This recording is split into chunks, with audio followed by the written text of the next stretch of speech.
അപ്പളേ നമ്മൾ ഇന്നത്തെ പരിപാടി എന്ന് പറഞ്ഞാലേ പ്രസ്റ്റീജിന്റെ ഒരു ഗ്രൈൻഡറിന്റെ അൺബോക്സിങ് വീഡിയോ ആണ് കേട്ടോ. പണ്ടൊക്കെ എല്ലാവരും വീട്ടിലും ഗ്രൈൻഡറൊക്കെ ഉണ്ടാവുമായിരിക്കും അല്ലേ? ഇപ്പൊ അങ്ങനെയൊന്നും ഇല്ലല്ലോ. അപ്പൊ ഞാൻ കരുതി ഒരു ചെറിയ ഗ്രൈൻഡർ മേടിച്ചേക്കാം. ഇത് ചെറിയ ഗ്രൈൻഡറാണ് കേട്ടോ. നമ്മള് വീടുകളിലൊക്കെ പറ്റുന്ന കറക്റ്റ് ഒരു ഗ്രൈൻഡറാണ്. അത്യാവശ്യം നല്ല വർക്കിംഗ് കാര്യങ്ങളൊക്കെ ഉള്ള നല്ലൊരു ഗ്രൈൻഡർ ആട്ടോ.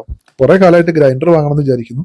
അപ്പൊ ഇത് ആമസോണിൽ നിന്നാണ് മേടിച്ചേക്കുന്നത്. ഇത് ലിങ്ക് കാര്യങ്ങളൊക്കെ ഡിസ്ക്രിപ്ഷനിലുണ്ട്, നിങ്ങൾക്ക് ചെക്ക് ചെയ്ത് നോക്കി അറിയാം. 4000 സംതിങ് രൂപ മാത്രമേ ഇതിന്റെ വിലയൊക്കെ വരുന്നുള്ളൂ കേട്ടോ. അത്യാവശ്യം നല്ല പവറൊക്കെ ഉള്ള അത്യാവശ്യം കുഴപ്പമില്ലാത്തൊരു ഗ്രൈൻഡർ തന്നെയാണ്. 150 വാട്ട്സ് പവറോളം വരുന്നുണ്ട്.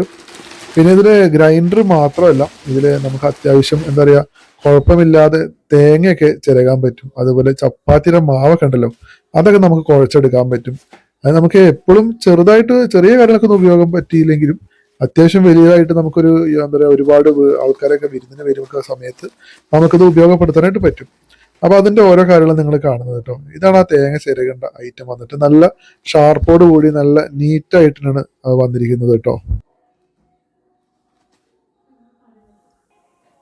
അപ്പളേ നമ്മളെ ഗ്രൈൻഡർ ഇത് അഴിച്ചെടുക്കുന്ന രീതിയാണ് കേട്ടോ. ഇതിന്റെ മുകളിൽ ഒരു ചെറിയൊരു നോബ് വരുന്നുണ്ട്, ഒരു സ്പ്രിങ്ങോട് കൂടിയിട്ട് കേട്ടോ. അത്യാവശ്യം നല്ല ടൈറ്റ് ആയിട്ട് നിൽക്കുന്ന ഒരു ഐറ്റാണ്.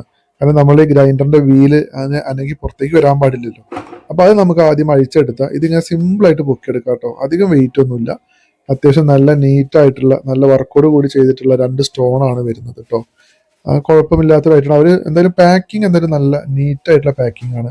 കാരണം ഇത് ഇളകാതിരിക്കാൻ വേണ്ടിയിട്ട് അവർ കാർബോണിന്റെ പീസ് എല്ലാം വെച്ച് നല്ല നീറ്റായിട്ടുള്ള ഒരു എന്താ പറയുക പാക്കിംഗ് തന്നെയാണ് അവർ ചെയ്തിരിക്കുന്നത്. നിങ്ങൾക്ക് കണ്ടാൽ മനസ്സിലാവും വളരെ വൃത്തിയുള്ള നീറ്റോട് കൂടിയിട്ടുള്ള ഐറ്റം തന്നെയാണ് നമുക്ക് കിട്ടിയേക്കുന്നത്. എന്തായാലും നല്ലൊരു എന്താ പറയുക പ്രോഡക്റ്റാണ് തന്നെ നമുക്ക് പറയേണ്ടിയിരിക്കുന്നു. പിന്നെ ഇത് വന്നിട്ട് ഇതിന്റെ യൂസർ മാനുവൽ കേട്ടോ. ഇതിൽ തന്നെ നമ്മുടെ ഗ്യാരണ്ടി കാർഡൊക്കെ വരുന്നത് 2 വർഷത്തെ ഗ്യാരണ്ടിയാണ് കിട്ടുന്നത്. അതുകൊണ്ട് നമുക്കൊരു ഉപയോഗമൊന്നുമില്ല. യൂസർ മാനുവലാണ്, അത്രേ ഉള്ളൂ. വേറെ പ്രത്യേകിച്ച് ഒന്നുമില്ല അതില്.